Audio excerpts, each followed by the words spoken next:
गौरी देवी राजकीय महिला महाविद्यालय अलवर में बीएससी भाग तृतीय प्राणी शास्त्र की कक्षा का मैं डॉक्टर वी एन पांडे स्वागत करता हूँ। बच्चों, प्रैक्टिकल के कक्षा में आपको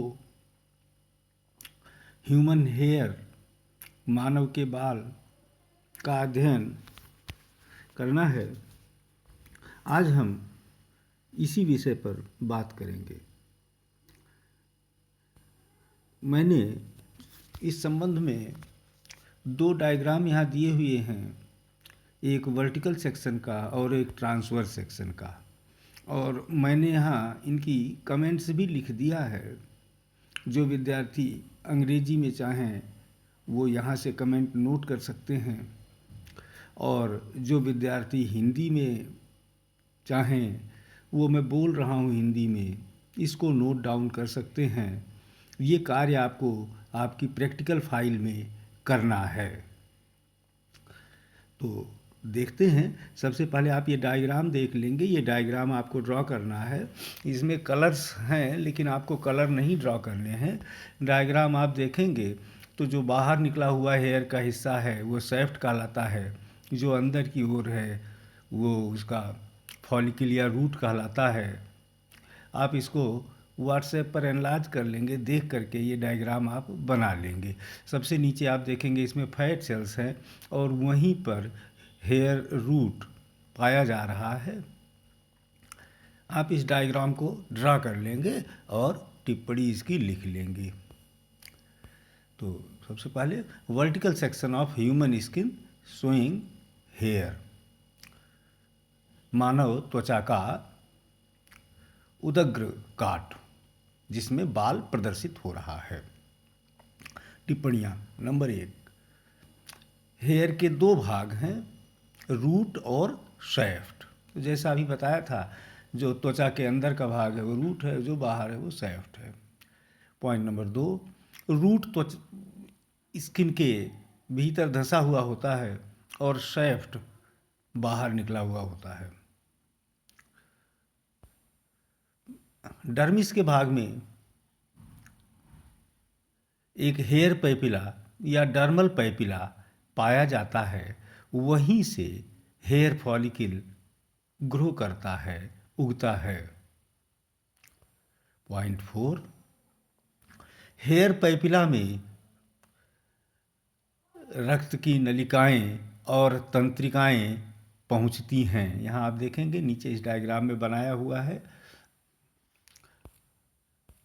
नंबर 5, इरेक्टर पाइलाई नाम की मांसपेशी है जो हेयर रूट से संलग्न रहती है और ये हेयर के मूवमेंट के लिए, गति के लिए उत्तरदायी है। पॉइंट 6, सेबेसियस ग्रंथियां हेयर के बेस पर खुलती हैं। ये सीबम नाम का पदार्थ स्रावित करती हैं और इनका कार्य लुब्रिकेटिंग का है, अर्थात बाल की सतह को चिकना बनाए रखने का कार्य ये सीबम करता है, जो कि सेबेसियस ग्रंथियों के द्वारा स्रावित होता है। हेयर पैपिला में स्ट्रेटम जर्मिनेटाइवम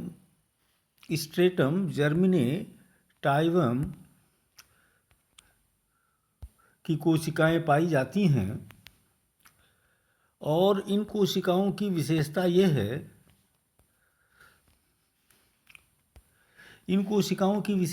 है, कि इनमें विभाजन होता रहता है और इन्हीं के विभाजन से बालों में लगातार वृद्धि होती रहती है, और यही हेयर पैपिला ही बालों की वृद्धि के लिए उत्तरदायी है। तो ये अभी जो पॉइंट्स बताए ये वर्टिकल सेक्शन के हैं। ये वाला डायग्राम आप बनाएंगे और उसके लिए ये टिप्पणियाँ आप लिख लेंगे। और अब ट्रांसवर्स सेक्शन, ये डायग्राम सीधा नहीं पेस्ट हो पाया है, मैंने ड्रॉ किया था, तो आप इसको देख करके बना लेंगे। समझने के लिए पहले मैं आपको बता दूं कि बाहर की परतें आप देखेंगे तो बहुत चपटी या पतली कोशिकाओं की हैं, वो क्यूटिकल हैं। क्यूटिकल की 3 परतें पाई जा रही हैं। जैसे जैसे भीतर जाएंगे क्यूटिकल की परतें बड़ी कोशिकाओं की होती चली जाएंगी, और क्यूटिकल की परतों के बाद कॉर्टेक्स की परत आती है, जो फ्यूजिफॉर्म कोशिकाएं या तर्करूप कोशिकाओं से बनी हुई हैं, और सबसे भीतर की तरफ मेडुला पाया जा रहा है। तो ये स्ट्रक्चर है, आप इसको ड्रॉ कर लेंगे और इसकी टिप्पणियां नोट कर लेंगे।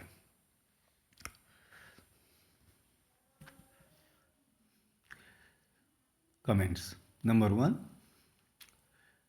ट्रांसवर्स सेक्शन में, जिसको अनुप्रस्थ काट कहते हैं, अनुप्रस्थ काट में बाल के 3 परतें दिखाई देती हैं। सबसे बाहर क्यूटिकल की परत, बीच में कॉर्टेक्स की परत, और सबसे भीतर मेडुला की परत। नंबर 2, क्यूटिकल की परत 3 लेयर्स में व्यवस्थित है। क्यूटिकल 3 परतों में व्यवस्थित है। सबसे बाहर एपीक्यूटिकल, जो कि लाइपोप्रोटीन की बनी हुई झिल्ली है। एपीक्यूटिकल के नीचे की तरफ एक्सोक्यूटिकल, और एक्सोक्यूटिकल के अंदर की ओर एंडोक्यूटिकल। तो इस प्रकार 3 परतें क्यूटिकल की पाई जा रही हैं, एपीक्यूटिकल, एक्सोक्यूटिकल और एंडोक्यूटिकल। क्यूटिकल की कोशिकाएं ओवरलैपिंग प्रकार से अरेंज्ड हैं, अर्थात एक का कोना दूसरी कोशिका के कोने से दबाया हुआ रहता है। इसको इम्ब्रिकेट अरेंजमेंट कहते हैं। इसको इम्ब्रिकेट अरेंजमेंट कहते हैं। यहाँ लिख दे रहे हैं इम्ब्रिकेट।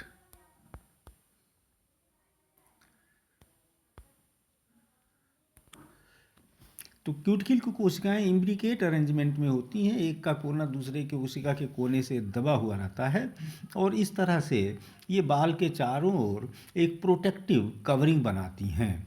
इनका कार्य है कि फिजिकल और केमिकल इफेक्ट से बाल को बचाए रखना, सुरक्षात्मक कार्य। जो सबसे भीतर की एंडोक्यूटिकल की कोशिकाएं हैं, वो कॉर्टेक्स की कोशिकाओं से बहुत ही टाइटली, बहुत ही क्लोजली जुड़ी हुई रहती हैं, चिपकी हुई रहती हैं। पॉइंट 6, बाल के ट्रांसवर्स सेक्शन में जो बीच की लेयर है उसको कॉर्टेक्स कहते हैं।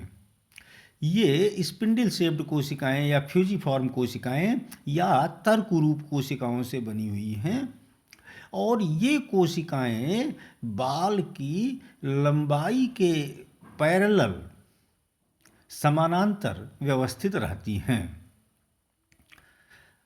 नंबर 7, कॉर्टेक्स की कोशिकाएं केराटिन नाम के प्रोटीन से बनी हुई होती हैं।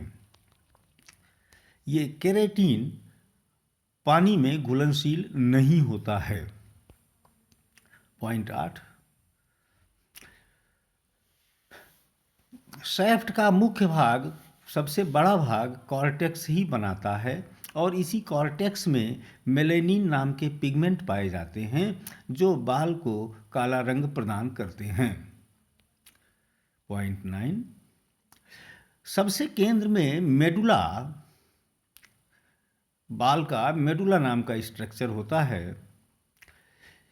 यहाँ सॉफ्ट ऑयली सब्सटेंस पाए जाते हैं, और मेडुला की रचना अव्यवस्थित प्रकार की, अनऑर्गेनाइज्ड प्रकार की होती है। जो पॉइंट 10, जो अपेक्षाकृत मोटे बाल होंगे, थिकर होंगे, उन्हीं में मेडुला पाया जाएगा। जो बिल्कुल थिन एयर होंगे उनमें मेडुला नहीं पाया जाएगा। तो ये पॉइंट्स आप नोट कर लेंगे बाल के ट्रांसवर्स सेक्शन की और वर्टिकल सेक्शन की 2 डायग्राम, और दोनों के ये पॉइंट्स आप नोट कर लेंगे। तो आशा है आप ये काम कर लेंगे। कोई असुविधा होगी तो आप क्लास में मुझसे पूछ सकेंगे।